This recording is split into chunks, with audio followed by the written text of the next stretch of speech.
Airbus in trouble in 2 or possibly 3 kinds of ways, then some important industry news, some close calls, and maybe even some new technology to look forward to.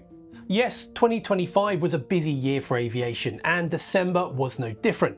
So it's time for another monthly news roundup, a look at the mix of the biggest aviation stories of the month, plus some of the smaller stories to look out for in the weeks and months ahead. And we're going to start with some news on a story that we should have heard from a long time ago, but haven't yet. The search for MH370. In March last year, Peda made a video on this channel with the news that the search for the Malaysia Airlines Boeing 777 that was lost in 2014 finally got the green light with an agreement with the government of Malaysia and a company called Ocean Infinity. This happened after months of super slow negotiations, and the search would be performed on a no find, no fee basis. And if they do find the wreckage, the company will get $70 million. New research made in the subsequent years has led researchers to focus on a relatively small area in the vastness of the Indian Ocean. But even this small area is still around 15,000 square kilometers or 5,790 square miles. That's a bit larger than the US state of Connecticut or about half of Belgium. So still plenty of ground to look for a Boeing 777, whether it's mostly intact or perhaps not. As Petra explained in that video, Ocean Infinity has developed a number of small unmanned vessels, both surface vessels and submersibles, that can work together to map vast areas of ocean floor really quickly, which is a real game changer compared to the original search methods used to find MH370 when it first disappeared. All of which is great, but that search was supposed to have got going in March 2025. So what happened? Well, as it turned out, that was the wrong time of year. Ocean Infinity started their search but had to interrupt it when it became clear that the weather conditions were going to be suboptimal for them to do their work. Initially, there were hopes that the search would have started in September 2025, but further studies showed that the end of December would be best. Now, full disclosure, because of the holiday considerations for the whole of the Mentour team, we are recording this well before the end of December. So, unless something's changed in the meantime, the search should have started on the 30th of the month. Now, Ocean Infinity will spend an estimated 55 days or so in their search, and we all hope that their work will help solve this mystery and finally give some closure to the relatives of the 227 passengers and 12 crew on board the aircraft. Up next, we've got Airbus, who definitely didn't have a good end to 2025. As Peda said in the previous news roundup, the last couple of months of each year is the time when both Boeing and Airbus scramble to deliver as many aircraft as they can so that they hit their annual delivery targets. Airbus in particular has been notorious for accelerating deliveries in November and December, and some of these are deliveries only on paper, with the planes not actually changing hands until the new year, which is a bit of a controversial topic, but at the end of 2025, that's not what the controversy was all about. Now, you may think that I'm referring to the software issues that the Airbus had with one of its A320 fly-by-wire computers, possibly involving solar flares or other cosmic radiation that Peda looked at in a separate video. But no, that was one of the problems that Airbus faced, yes, but it didn't slow down their aircraft deliveries, well, not as far as we know. So no, the delays that I want to focus on are the delays that came from a completely separate issue, which had to do with the thickness of fuselage panels of the newly made Airbus A320 aircraft. That story broke on the 1st of December, and initially it wasn't clear how broad the problem would be. Those first reports simply said that several dozen A320 family aircraft were affected by the issue. The same report also suggested that there were no indications that aircraft already in service suffered from the problem. But what exactly was all this about? Well, as we learned in the days that followed, this had to do with the fuselage panels made by a company called Sofitek Aero, which is based in Seville, Spain. Compared to Boeing, Airbus has much more of its aerostructures manufacturing done in-house, but there are some exceptions, and this was one of them. Sofitek produces some of the panels for the front half of the A320 fuselage, which are then shipped to other facilities in France for further assembly. A manufacturing issue in the operations of the Spanish supplier meant that some of these panels may be too thick or too thin. This was because of a specific stretching and milling process used by Sofitek Aero during production, and in total the problem affected panels for 628 aircraft. Now, the majority of these panels weren't actually assembled into aircraft yet when the problem was discovered. 245 of them were either on one of the Airbus assembly lines or prepared for delivery, and another 215 were in earlier stages of production called major component assembly. But crucially, 168 potentially affected planes were already in service in the fleets of airlines. A couple of weeks later, EASA, Europe's aviation safety regulator, who oversaw the certification of the A320, raised that number to 177 affected aircraft. So, how big a problem is this? Well, Airbus told the airlines that actually a significant proportion of these affected jets will still be within specification despite the issues. However, Airbus intend to inspect all aircraft just to be on the safe side, which is absolutely the right attitude to have in a situation like this. Sure enough, some airlines soon started to announce that they had started inspecting their fleet, which will take a few hours per aircraft. But if the planes need repairs, then they may need to stay out of service for anywhere between 3 to 5 weeks according to the air current.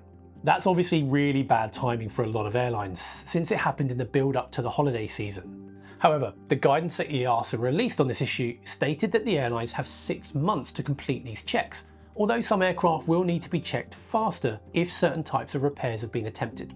Very soon after this story broke, Airbus revised its delivery target for 2025 from a total of 820 commercial aircraft down to 790. In reality though, we kind of knew that Airbus would have to revise that goal because they would need to hand over 165 jets in December alone to reach that 820 aircraft milestone.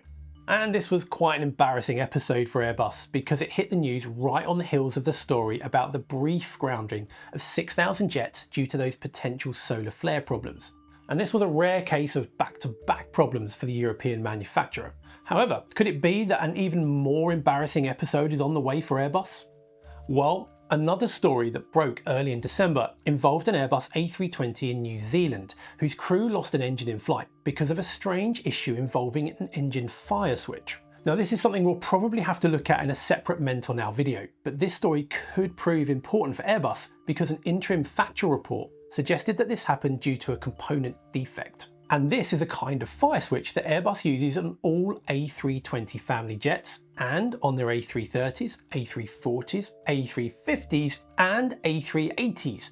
Basically all of their jets except maybe for the A300. So definitely stay tuned for more on this one.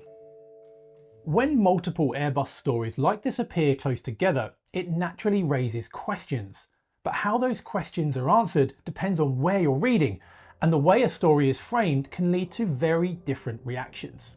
And that's something we had to navigate whilst researching this video. And it's exactly why we've been using Ground News, today's sponsor. Ground News has an app and a website that pulls together reporting from thousands of outlets worldwide, showing you how the same story is framed, including bias, reliability, and ownership, all in one place. More than 100 outlets reported Airbus cutting its 2025 delivery target, but coverage really varies.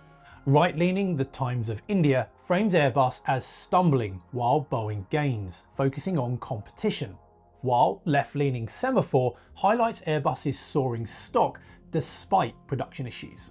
Seeing both of them side by side makes it easier to spot what's widely reported and what's being emphasised differently. And with their Vantage plan, you also get tools like My News Bias, which shows you your own reading habits and helps you find a more balanced coverage to stay out of your own echo chamber. Personally, I find this tool incredibly useful, especially when researching stories like this. To get a clearer picture yourself, head over to ground.news/mentor, scan this QR code, or use the link below for 40% off an unlimited subscription. Just $5 a month for a limited time. Thanks Ground News for sponsoring this video. Now, let's get back to the story. Our next story involves a somewhat unusual sale of 2 aircraft. Now, the Boeing 747 is known as the Queen of the Skies, but even the plane's biggest fans have to admit that it's past its prime. Most of the 747s that still remain in service are freighters, but there are some airlines that still use their 747s to carry passengers. One of these rare companies is Lufthansa, who currently have 19 of the newest variant, the 747-8i, and they even have 8 of the older 747-400s. Those 400s likely won't stick around for many years longer, but the newer Dash 8s are scheduled to get cabin upgrades to keep them around for quite some time. Well, except for 2 of them. The news that we got in December is that Lufthansa are selling 2 of their 747s to the US Air Force. Initially, the name of the airline selling the 2 planes to the Air Force wasn't announced, but later reports confirmed that the seller is Lufthansa. But why would the airline do that? Well, by the looks of it, the US Air Force offered them a price that they just couldn't refuse. The Air Force will pay a whopping $400 million for the 2 aircraft, and that seems to be way more than the market value for these jets. When they were new, the jets were worth around twice that amount, officially at least, but according to the Cirium Ascend consultancy, each of these specific jets would now be worth around $75 to $100 million in their current condition. So, why is the US Air Force getting them? Well, we know that the Air Force has 2 other 747-8s that are currently being converted into VC-25Bs, which is a designation of the next presidential planes that we usually call Air Force One. Although Air Force One is actually just the call sign for whatever aircraft the US president happens to be in. In addition to those 2 planes that the Air Force already had, that Boeing originally built for a defunct Russian airline, there is also a VIP 747-8 that the Air Force got as a donation from Qatar a few months ago, which is also getting converted for presidential use. And it seems that the reason the Air Force is getting the 2 Lufthansa 747s right now is for training purposes. The 747-8i isn't just newer than the 747-400, it's much newer than the 747-200 that the old current VC-25As are based on. Those older Air Force Ones have been upgraded a few times already, but there's still a much older specification. But is this still worth paying $400 million for? Well, in itself, probably not. But actually, the Air Force needs more 747-8s anyway. In addition to the future Air Force Ones, the Air Force needs planes to replace its E-4B Night Watch fleet, better known as the Doomsday planes, that would serve as flying command posts for the US president in the case of nuclear war. A separate program is underway to build replacements for these jets, with 5 ex-Korean Air 747-8s also undergoing conversion. However, there were reports that the Air Force might want to increase the number of its future Doomsday fleet beyond those 5 aircraft. Whatever happens, the 2 Lufthansa 747s bring some really useful training capacity to the Air Force, and I suppose that they can also be used to carry troops around if needed. Separately though, a new delay for those Air Force Ones, the VC-25Bs, was also confirmed in December. The jets now aren't expected to enter service before mid-2028. Next up, we've got the final chapter of Spirit AeroSystems, the company that was once known as Boeing Wichita in Kansas before Boeing sold it off, and which is now once again Boeing Wichita. John Astrow of the Air Current wrote on the 6th of December about how the Spirit sign was quietly taken down and replaced by a Boeing one over the weekend at the company's headquarters, ending what many saw as a bad chapter in Boeing's story over the past couple of decades. The sale of Spirit was an example of how Boeing supposedly divested its non-core activities in the early 2000s to focus on designing and selling aircraft. But Wichita was the site where Boeing made aerostructures for all of its airliners, including the nose sections of all jets and the entire fuselage of the Boeing 737. Even economists that liked Boeing's direction at the time thought that this divestiture was more than a bit extreme. Later on, many within Boeing actually admitted that this was a bad idea, but they thought it wasn't worth fixing. However, after the 2 Boeing 737 MAX crashes and the refocus on Boeing's management that followed, the idea of Boeing reintegrating Spirit got examined much more seriously. However, the cost of getting this done seemed impossibly high, especially given Boeing's worsening finances. Boeing's management finally decided to buy Spirit for around $4.7 billion after the door plug blowout of the 737 MAX 9 and the management shuffle that followed. However, by the time all of this happened, the cost of buying back Spirit was only half of the problem. Now, Petra explained all of this in a previous video, but the point here is that Spirit in 2025 was not what Boeing had originally sold back in 2005. Spirit had evolved and grew, acquiring other sites and winning contracts to make aerostructures and parts for other companies, including Airbus. And one of the more interesting changes in the post-Spirit era is taking place not in Wichita, but in Northern Ireland. That's where Spirit made its wings for the Airbus A220, the plane that used to be called the Bombardier C-Series. Now that site continues to make wings for Bombardier business jets and various parts from Bombardier and other manufacturers. And as we've explained before, Airbus didn't want Boeing to control any facilities making parts for its aircraft. So they wanted to keep that production site solely for themselves, but not at any price, and not all of it. The wing manufacturing site was operating at a loss, so Airbus will need to spend money to change that. The same goes for other Spirit plants too, so Spirit is paying Airbus and handing over the plants to them. And of course, when I say Spirit is paying Airbus, effectively that's Boeing paying Airbus. Airbus will get $439 million and the loss-making Spirit plants in Belfast, in Kingston, North Carolina, and other facilities in Morocco and Scotland. But when it comes to the Belfast plant, Airbus only wants the side of the operation that makes the A220 wing, so Boeing will retain the rest of it since they haven't found anyone else willing to take it over. So for the foreseeable future, Airbus and Boeing will be neighbours on opposite sides of the fence in a newly split factory that neither of them really planned on running a couple of years ago, which seems a bit surreal. Next up, we've got a positive Airbus story, something else that we've covered before that seems to be evolving, albeit slowly. It's something that Airbus called the Fellow Fly project. Have you seen ducks or wild geese flying in a V formation? Well, do you know why they do that? Well, it's actually because of a form of energy retrieval. The outer sides of the wingtip vortices generated by the first birds generate a small but very localized updraft that the following birds can use to fly easier. They would essentially be flying like gliders in a virtual descent while staying level, since the air they're flying into would be rising. So, can airliners use wake energy retrieval to do the same thing? Well, actually, yes. Airbus proved this a few years ago with several flights, including at least one in 2021 across the Atlantic.